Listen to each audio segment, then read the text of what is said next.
Once you finished your yarn and it's double knotted, you are going to sew the rest of this side, and we're going to leave the top open. Again, you're going to leave the top open, so you're going to stop right here and sew the rest of the side. Okay, so let's review and thread that needle again. When you're ready, grab your needle off of the tray, but I like to get my yarn ready first. Okay, so I like to actually straighten it out to make sure nothing's going to get tangled, because this yarn gets tangled very easily, this thread I mean. Okay, now let's try it threading the needle. You have your paper hot dog if you need it. Okay, sometimes I like to kind of push them together like this so that they act more like one. Okay, one side of the thread you're going to put through the eye of the needle and then pull it through. Oh, only one of my threads is not going through. So I'm not going to get myself frustrated. I'm going to try that hot dog trick. So you open up the piece of paper and lay your thread inside the paper like a hot dog lies in a hot dog bun. Then close it and then make sure you pull it. Let me show you that again. It should start like this, and those little threads need to be pulled in. So with the other side, pull in until the threads are hidden. Then grab your needle and using the bottom corner, slide it in through the tiny hole at the top of the needle, and then pull your threads through, and you're done with that little piece of paper for now. And then pull them so that they're even, okay? So you could also take the two tails like this, grab them together, and then straighten them out like this, because this thread can get pretty tangly. So whatever you do to straighten them out, make sure you do it slowly.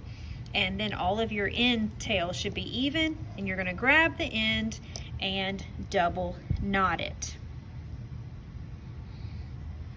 Okay, to double knot it, we're going to make a circle or an O. Whoops, let me show you that again under the camera. Make an O or a circle.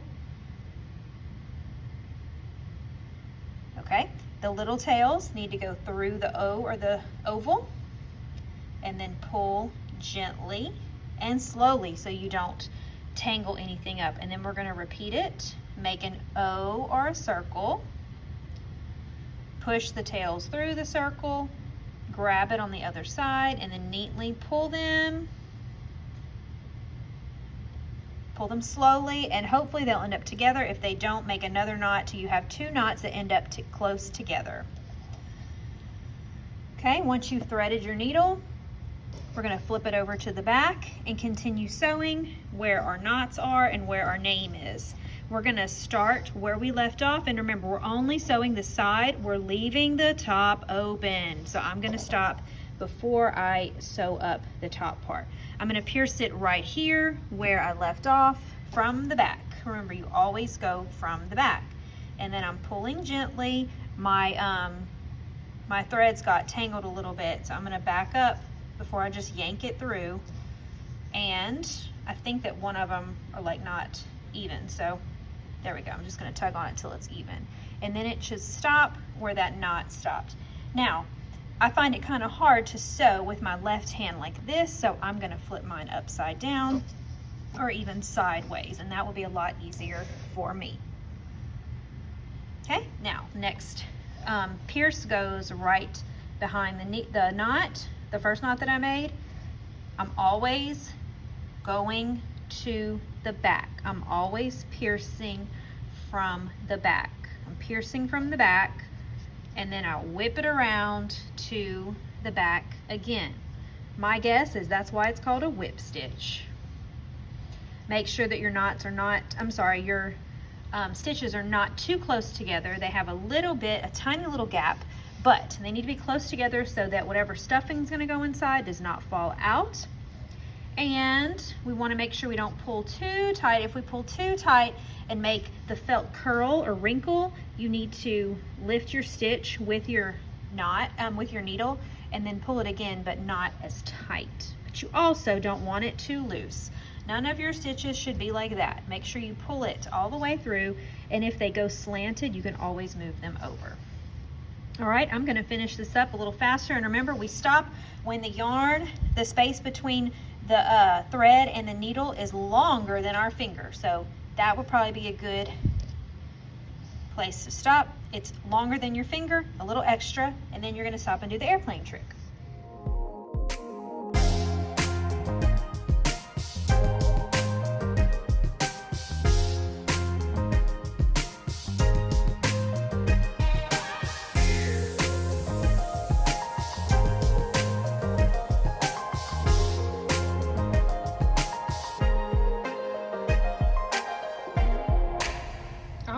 Once you've sewed the bottom and one side, you are ready to stuff your work of art. And we don't need to fold this side because it's already folded over, and that's why we folded our felt in half. You're going to get some batting. It looks like a big fluffy cotton ball. It's called batting. It's the soft stuff that goes inside pillows and stuffed animals, so it's going to be perfect for our puff pastry portrait.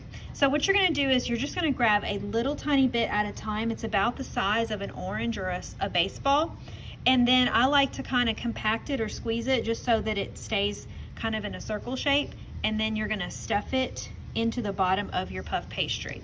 What you need to do is make sure that you really get your hands inside there and shove it down so that these corners really fill out. When you're eating a Pop-Tart or any kind of puff pastry, the best part is like these little crunchy edges, because the filling is what makes it have its shape, and then these crusty edges are sewn up. So make sure you push it down so that those corners really have a good, nice edge.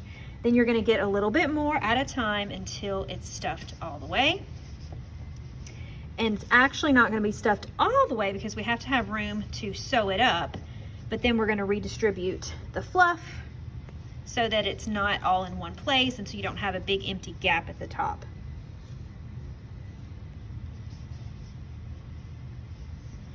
Okay, now this is about where I like to stop, okay? Just make sure that you're able to pinch it closed like that without any stuffing coming out. So if anything was coming out when you pinch it, you need to shove it back in. And if that happens while you're sewing, just shove it back in before you sew up that part. Okay, let's thread our needle again for the last time maybe. And if you're working on the top only, you might want to get a smaller piece of thread if some are available. All right, to thread our needle, we want to treat the thread like it's all one piece, even though there are 2 or 3 little pieces, and we're going to put it through the eye of the needle.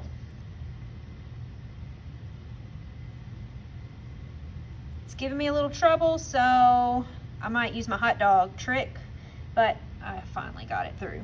Now, after you thread your needle, you're going to find the 2 ends, hold them together or pinch them, and then straighten them out so that it's a nice horizontal line, and then you're going to tie a double knot with the tail ends.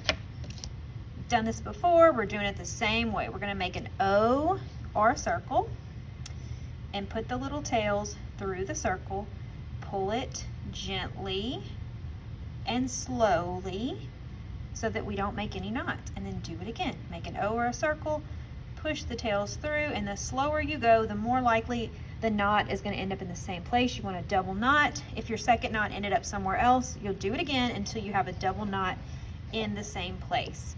Then turn your puff pastry to the back, and then make sure that stuffing is in there so that you can pinch the top closed. And you can probably hold it and pinch and sew at the same time. Let's find the back of it, and we're going to start right in the left top. Make sure you're going through 2 pieces of felt. Start from the back, then whip it around and go to the back again. Make sure that when your needle comes through, it doesn't go through this circle that the thread is creating. I like to put it way on the other side.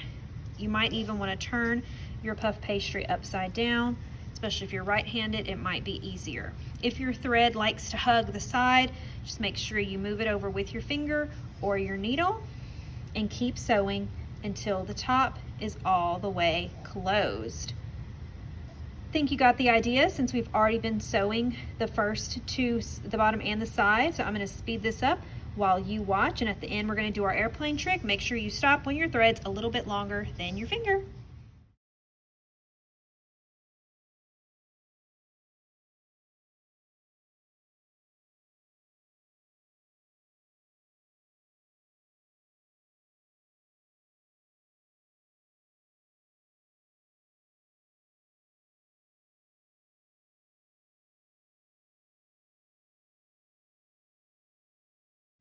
Here's that airplane trick at super warp speed. You're gonna go back to the stitch, not the last one, but the one before. Place your needle underneath, get that oval ready, turn your plane around, pick up the passengers you forgot, and do it again.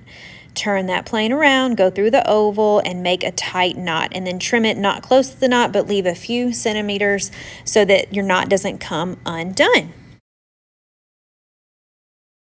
If you're not done, you're going to thread one more piece through your needle, and I'm using the hot dog trick right away so that I don't have trouble putting it through the eye of the needle, pulling it through, and then I'm pulling my thread so that my tails are together to make it even. Make a knot, pull it through gently, and make a double knot the same way. Make an O and pull the tails through, and keep on sewing until you get to the end.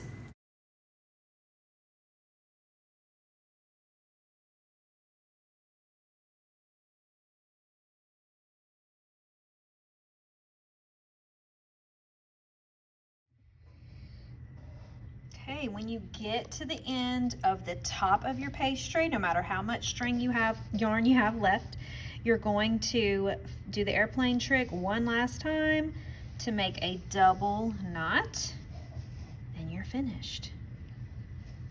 And then you can cut off your end pieces that are sticking out.